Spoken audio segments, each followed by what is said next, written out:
자, 여러분 안녕하십니까? 여러분, 정운창 교수님의 거시경제론 챕터 18장 소비이론, 투자이론 보고 있는데요.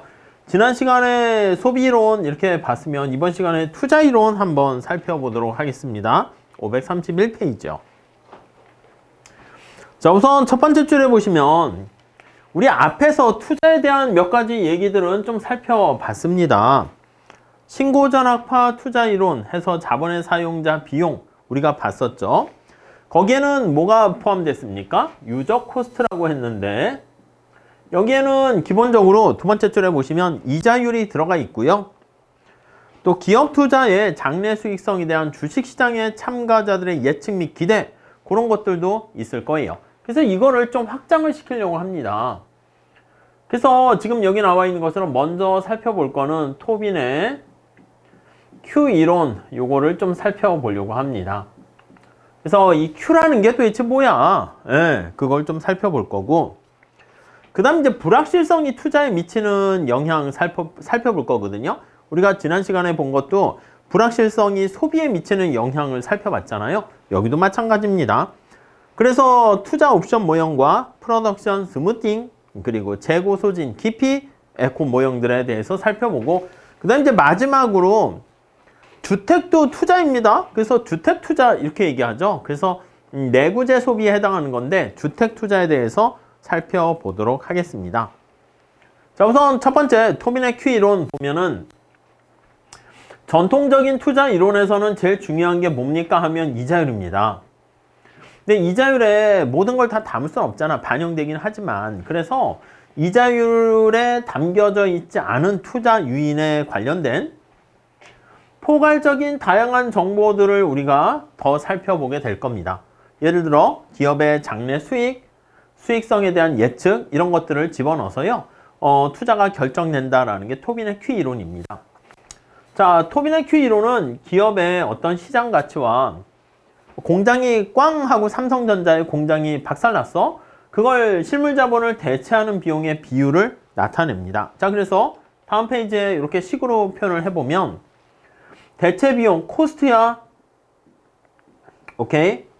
근데 삼성전자가 뭐 공장에 있는 그런 설비만 가치 있는 게 아니잖아. 뭔가 다양한 삼성이라는 브랜드 가치와 밸류 이런 것들이 있을 거야. 그래서 얘가 1보다 크게 되면은 코스트 대비 밸류가 크기 때문에 투자를 해야 된다. 이렇게 보시면 되겠습니다.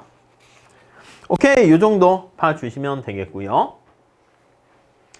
자, 그래서 좀 효율적인 자본재 시장과 주식 시장 해가지고 조금 얘기를 식으로 더 정리해서 들어가 보도록 할게요. 자본재 시장과 주식 시장이 완전 경쟁적이고 효율적이다 그러면 두 번째 줄 볼게요. 기업의 시장 가치는 어떻게 형성됩니까? 라고 하면은요. 기업의 내재 가치, 그러니까 영업수입과 자본이득, 그러니까 삼성전자 하면 직접 물건을 팔아가지고 영업이득뿐만 아니라 삼성전자의 주식의 가치, 주가가 상승하는 거 이런 것들도 사실은 어떻게 보면 기업의 시장 가치에 포함되는 것이죠. 오케이? 자, 그렇게 우리가 볼 수가 있고요.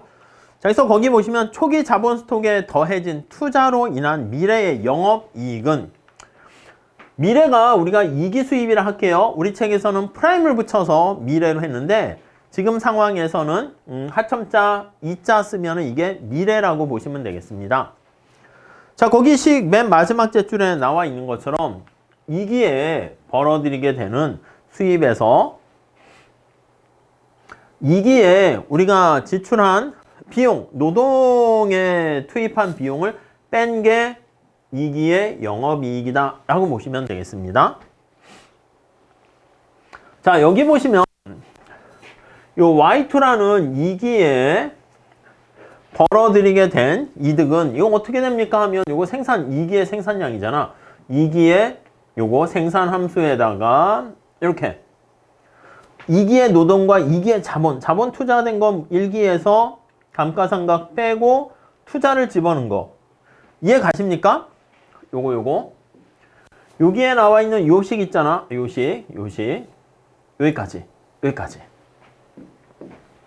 여기에 지우고 여기까지가 뜻이 뭡니까? 라고 하면요, 여기까지가 바로 이렇게 여기까지가 K2라는 거야. K2. K2.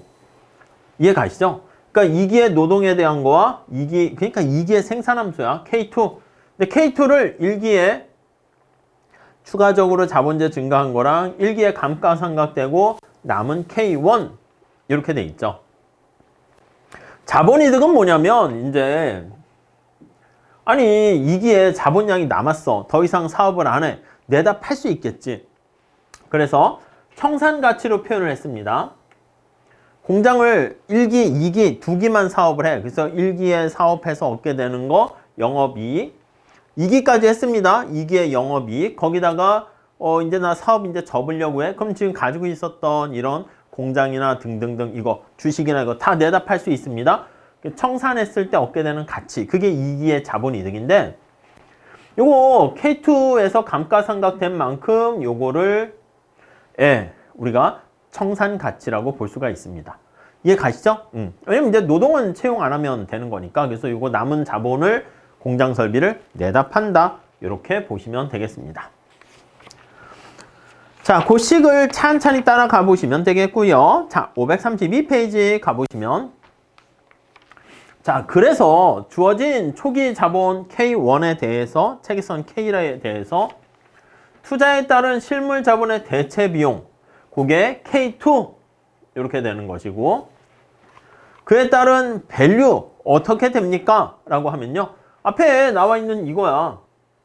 미래 2기에 발생하는 거를 요거 디스카운트로 할인한 겁니다.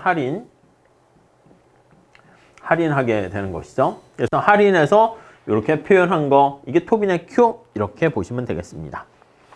자, 그래서 주어진 초기 자본 수준에서 투자 I에 대한 기업의 시장 가치, 분자가 밸류, 분모가 실물 자본의 대체 비용, 그 비율을 이렇게 쓸 수 있고요.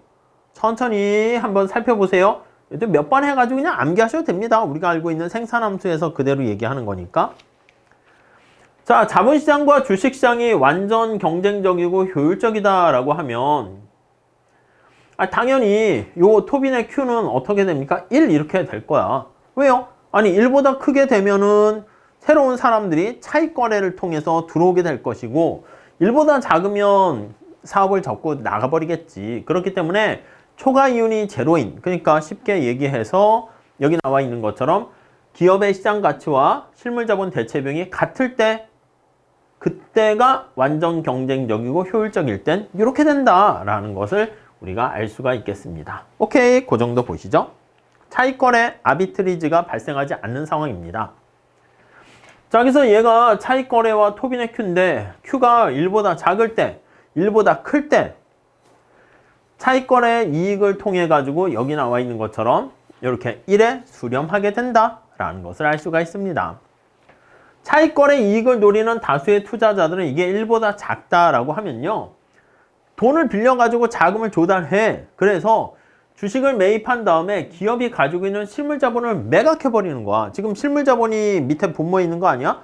그게 훨씬 더 가치가 좋은 거니까 이걸 주식을 매입해서 실물자본을 매각해버리게 되면 그러면 당연히 실물자본은 가격이 하락하고 주식 가격은 상승해서 점차 이런 행동을 하게 되는 거니까 토빈의 Q 값은 1로 수렴하게 된다라는 것을 알 수가 있습니다. 근데 앞에서 얘기했던 이 토빈의 Q는 약간 Q 자체가 평균 개념이야. 그래서 하야시라는 교수님은 뭐라고 얘기했냐면 토빈의 Q가 평균은 좀 그래. 좀 한계 Q라고 얘기해야 좀 의미가 있겠다. 왜냐면 우리가 어떤 경장에서 의사결정할 때는 한 단위 투자했을 때 한계 원리를 많이 쓰잖아요. 자, 그래서 우리가 생산과 관련된 결정을 할 때도 평균 대신 한계를 사용하니까 여기서도 자본 한 단위 증가했을 때 그에 따른 기업의 가치 변화와 한 단위 자본재를 구입할 때 들어가는 비용을 같이 고려해야 되지 않겠느냐라는 걸 알 수가 있고요. 자, 그러다 보니까 앞에 나와 있는 것처럼 토빈의 Q에서 이걸로 미분하는 거야. K2 쪽으로. 그러면 여기는 1이 되고요. 요거 한계 생산이 됩니다. 앞에 나와 있는 요거를 다 K2로 미분한 거야. 그럼 여기 마이너스 있고 여기 나오게 되는 거 알 수가 있겠죠? 그래서 이렇게 되는 겁니다. 1 플러스 R은 그대로 있고. 오케이? 자, 여기서 앞에 나와 있는 식을 그냥 미분했다라고 생각하시면서 보시면 되겠고, 이때 한계 Q가 1보다 크게 되면은, 그러면 당연히 이게 플러스가 되니까 투자를 하게 되고, 그래서 장기적으로 또 어떻게 된다? 이게 1에 가깝게 된다. 결국 앞에 본 거랑 똑같이 마찬가지로 얘가 1 이렇게 된다라고 하면은 1이 될 때까지 차익 거래가 발생하게 되는 거 알 수가 있습니다. 자, 그러면 요거 식을 정리를 해볼게. 정리를 하게 되면 얘 1 플러스 R 이거 다시 한번 써볼까? 여기다 뭐 안 써도 될 것 같긴 한데 그냥 NP K2 플러스 1 마이너스 D, 얘가 1 플러스 R이잖아. 여기 살짝 지울게요. 공간의 확보를 위해서.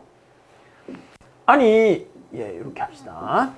요거, 얘가 1 플러스 R은 1 이렇게 되면 얘가 이쪽으로 넘어가 버리게 됩니다.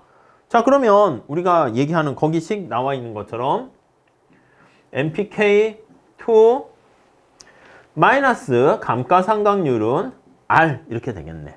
순 한계 생산, 자본재 2기에 대한 자본재에 대한 한계 생산의 순 한계 생산입니다. 아니면 D를 이쪽으로 넘겨도 돼. 감가상각도 비용이니까 이렇게 써도 되고, 아니면 MPK라고 할게요. MPK 얘가 이자율과 감가상각. 그러니까 우리가 저 앞에 투자 파트에서 했던 그 원리랑 결과가 동일하게 된다라는 거 알 수가 있습니다.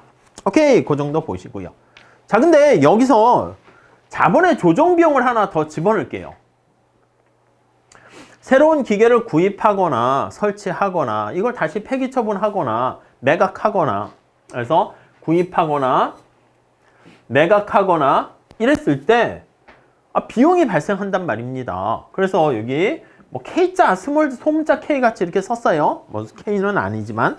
자, 그래서 거기 다음 페이지 가보시면 자본 조정 비용을 여기에다가 얘를 여기다 추가적으로 비용이 더 증가하는 걸로 집어넣습니다. 자, 그래프 보시면 자본재가 이렇게 투자를 증가시켜서 늘릴 때랑 줄일 때랑 매입할 때랑 매각할 때 거래 비용이 발생한다고. 거래 비용이 발생하게 되면 그것까지 고려해서 추가적으로 비용을 고려해야 되는 거죠. 오케이? 자, 그래서 거기 534페이지 가보시면 중간에 18-27식 그게 하나 더 들어갔어요. 별거 아니고 이윤함수 이렇게 쓰게 되는데, 자, y 마이너스, 그러니까 y1이지. 그리고 WL에다가 투자하게 된 거, 그 다음에 이렇게 투자에 따른 자본의 조정 비용이 하나 더 들어가게 됐습니다. 이렇게 이게 뭐 1기, 2기 이렇게 해서 보시면 되겠죠. 그래서 요거 하나 더 들어간 거, 그 다음에 28식 집어넣어서 계산한 거 그대로 보시면 될 것 같고요. 자본의 조정 비용이 추가적으로 발생하게 되면 투자를 할까 말까가 요거에 의해서 영향을 받습니다. 당연히 자본의 조정 비용이 증가하게 되면 토빈의 Q는 감소하게 되고요. 자본재 구입에 따른 비용 대비 수익성이 감소하니까 투자는 감소하게 된다. 이렇게 볼 수가 있겠습니다. 오케이? 그 정도 보시고, 이거를 이제 한계 토빈의 Q로 바꾸면 똑같아. 요거 하나가 더 들어갔다라고 보시면 되겠습니다. 오케이?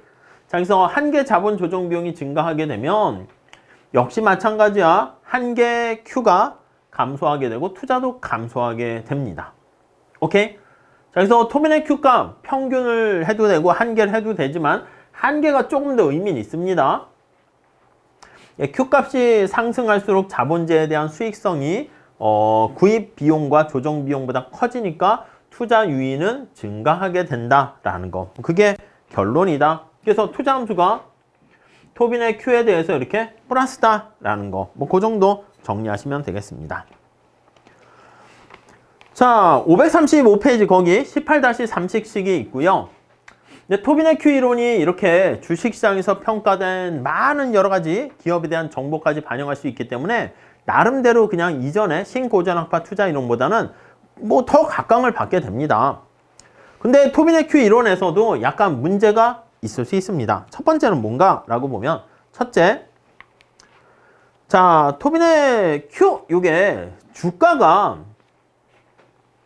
기업의 가치를 진정 잘 반영하는가? 우리가 이제 이론상 얘기했을 때는 즉각 기업의 어떤 잠재 가능성을 다 주가의 주식시장의 가격에 반영된다 이렇게 얘기하는데, 뭐 그렇지 않은 것처럼 보일 수도 있습니다. 주식시장에 특히 버블이 꼈어. 그러면 주가는 과대평가될 가능성이 있게 되고요. 오케이? 자, 그 얘기가 거기 있습니다. 그래서 버블이 존재하게 되면 과대평가되는 그런 상황이 발생하고요. 그 다음 두 번째, 주가가 실물자본의 수익성을 충분히 반영한다. 상정을 할게요. 근데 투자의 결정에 대해서 실행까지 시차가 존재합니다. 오, 삼성전자 주식이 올라갔네? 투자를 해야지 라고 하려고 했어. 오케이? 근데 그 다음에 주가가 갑자기 폭락했네? 그럼 이제 여기 투자하려는 사람, 아니면 삼성 입장에서도 봤을 때 주가의 변화가 이렇게 좀 약간 빠르게 변동성이 있는데, 투자는 약간 실행에 옮기는, 실물 부분에서 실제 실행에 옮기는 건데, 이 투자의 반응에 시차가 존재하게 되면은 즉각 모든 것들이 다 반영되지 않을 수 있다. 이렇게 보시면 되겠습니다. 그 각주 10번도 한번 봐보세요. 토빈의 Q의 아이디어가 주식시장에 평가되는 약간 뭐라고 할까? 기업의 가치. 케인즈는 투자에 대한 애니멀 스피릿 이렇게 얘기하죠. 기업가의 야성적 충동. 이렇게 얘기하는 케인즈의, 존 메이너드 케인즈의 어떤 철학을 좀 이렇게 잘 또 반영하는 게 아닌가, 이렇게 얘기를 하고 있습니다. 그래서 거기 각주에 나와 있는 것도 한번 읽어보시면 좋을 것 같고요. 특히 케인즈가 살았던 당시에 점차 이제 기업하면은 소유와 경영이 분리가 되면서 대기업, 주식시장 이런 것들이 등장하면서 증권거래소의 투자 계획의 예상 수익에 대한 사람들의 기대, 그런 것들이 주식시장, 증권시장에 다 모든 그런 에너지가 결집되어 있다. 그래서 그걸 보고 야, 사람들이 뭔가 미래를 낙관적으로 전망하게 되면 그 미리미리 실행에 옮기는 데 시간이 걸리잖아. 미리 주식을 투자하게 되면, 주식을 구입하게 되면 돈을 많이 버는 거죠. 그래서 실제 돈도 많이 벌었던 사람인 것 같습니다. 자, 536페이지 가보시면요, 우리나라 토빈의 Q 이렇게 나와 있는데, 이게 1보다 커야지 투자할 만한 가치가 있다고 그랬잖아요.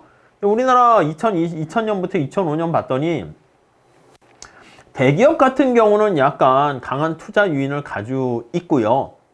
소기업이나 B그룹 기업 이런 거 등등 경우에는 약간 1보다 작다라는 거 알 수가 있습니다. 그래서 이 토빈의 Q가 뭐 그냥 이론상으로만 얘기하는 게 아니라 실제 거기 나와 있는, 그리고 여기 또 볼까요? 토빈의 Q에는 앞에서 본 것처럼 주식의 시가총액, 부채 총액의 합, 부채, 이것도 사실 어떻게 보면 밸류야. 여러분도 생각해봐. 내가 빚이 많아. 빚이 많은 것도 은행에 그냥 빌려줬겠습니까? 다 갚을 능력이 있다라고 생각하니까 빌려줬겠죠. 그래서 어떤 기업의 가치를 어떻게 측정하는가라고 하면 주식의 시가총액과 부채 총액으로 나타내 주는 것이고요. 그 다음에 이제 자산의 총액, 요게 이제 약간 코스트라고 보시면 되겠습니다. 그렇게 해서 보니까 이렇게 대기업 규모가 좀 더 크다라는 거 알 수가 있겠습니다. 자, 이 파트에서는요, 전통적으로 투자하면 이자율이 중요한 영향을 미치는데, 이자율이 다 캡처해내지 못하는 다양한 주식시장에서 그 기업의 가치를 반영하는 정보를 나타내는 토빈의 Q, 그 측면에서 우리가 살펴봤고요. 다음 시간에 불확실성화와 투자, 어떤 관계가 있을까? 불확실성화에서 투자 얘기를 조금 더 확장해 보도록 하겠습니다. 다음 시간에 이어서 할게요. 감사합니다.